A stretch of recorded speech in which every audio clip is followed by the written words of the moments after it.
नमस्कार मित्रांनो, कशा आहात तुम्ही? माझं नाव मनीषा.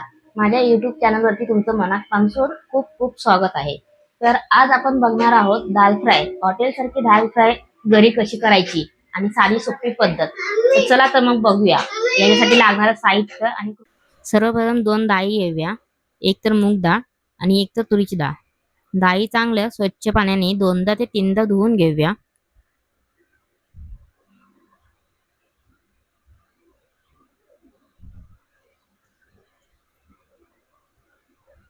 डाळीनुसार पाणी ठेवूया आपण.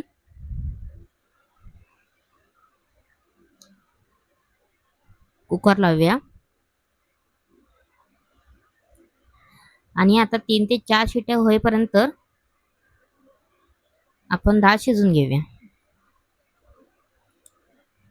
तर शिट्ट्या झालेल्या आहेत. आपण डाळ चांगली थंड करूया, घोटून घेऊया. जेवढी आपण डाळ चांगली घोटू तेवढा डाळीला चांगला थिकनेस येतो. आता फोडणी लागणार साहित्य: हिरवी मिरची, कोथिंबीर, कढीपत्ता, लाल मिरची, टोमॅटो, कांदा, लसूण. मी लसूण जरा जास्त प्रमाणात घेतले कारण की डाळ फ्राय मध्ये आपण जेव्हा लसूण टाकतो तेव्हा त्याची टेस्ट आणखीन चांगली येते. जेवढा लसूण आपण जेव्हा दाल फ्रायला फोडणीसाठी घालणार तेव्हा त्याची चव आणखीन वाढते.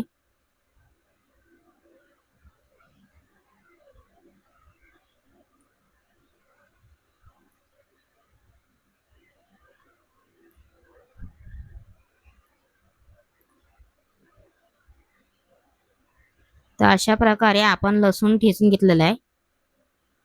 आता फोडणीला लागणारं साहित्य बाकीचं आपण कट करून घेऊया.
चला तर मंडळी, आता आपलं सगळं कापून झालंय. आता आपण फोडणीला देऊया. सर्वप्रथम तेलात 2 ते 4 चमचे तेल घेऊ. त्याच्यात थोडंसं चवीला म्हणून बटर. बटर ऑप्शनल आहे, जर आपल्याला नको असेल तर आपण स्किप करू शकता. तेल चांगलं तापल्यावरती सर्वप्रथम आपण राई घालूया. राई चांगली तडतडून द्यावी, नाहीतर मग राईचा कडवटपणा डाळीत उतरतो. चमचाभर जरासं जिरं घालताना क्रश करून घालावं नेहमी, त्यांनी चव आणखी उत्तम येतं. मिरच्या, कढीपत्ता, लसूण. आता हिंग घालू. आता मसाला चांगला भाजून घेऊया आपण. थोडा कांदा घालूया कापलेला, टोमॅटो घालूया.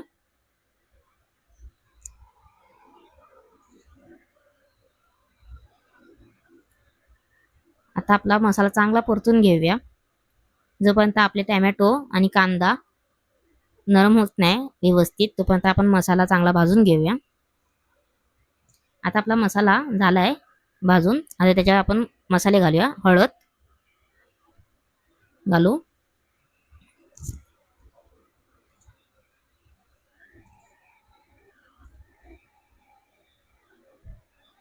थोडीशी काश्मीरी मिरची पावडर, डाळीला चांगला कलर येण्यासाठी.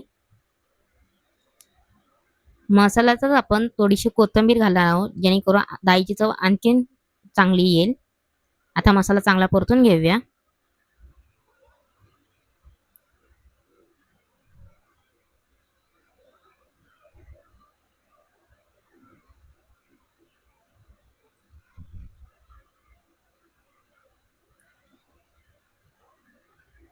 तर मित्रांनो, आपला इथे मसाला चांगला परतून झालाय. आता आपण त्याच्यात शिजवलेली डाळ घालूया.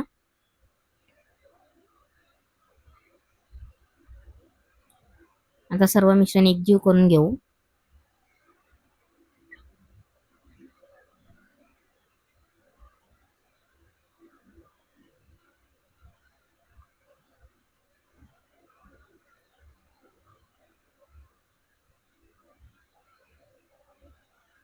आता तुम्हाला डाळ जेवढी पातळ पाहिजे किंवा जेवढी घट्ट पाहिजे तेवढं आपण पाणी ऍड करू.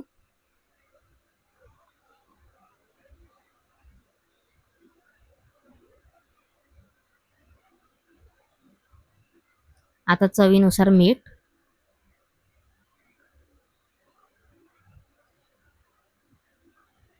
आता उकळी आली चांगली डाळीला. आता कोथिंबीर घालू. आता आपली डाळ तयार झाली आहे. रेसिपी आवडली असल्यास लाईक करा, शेअर करा. चॅनलवरती नवीन असाल तर सबस्क्राईब करा. चला तर मग पुन्हा भेटूया आपण नवीन रेसिपी सोबत.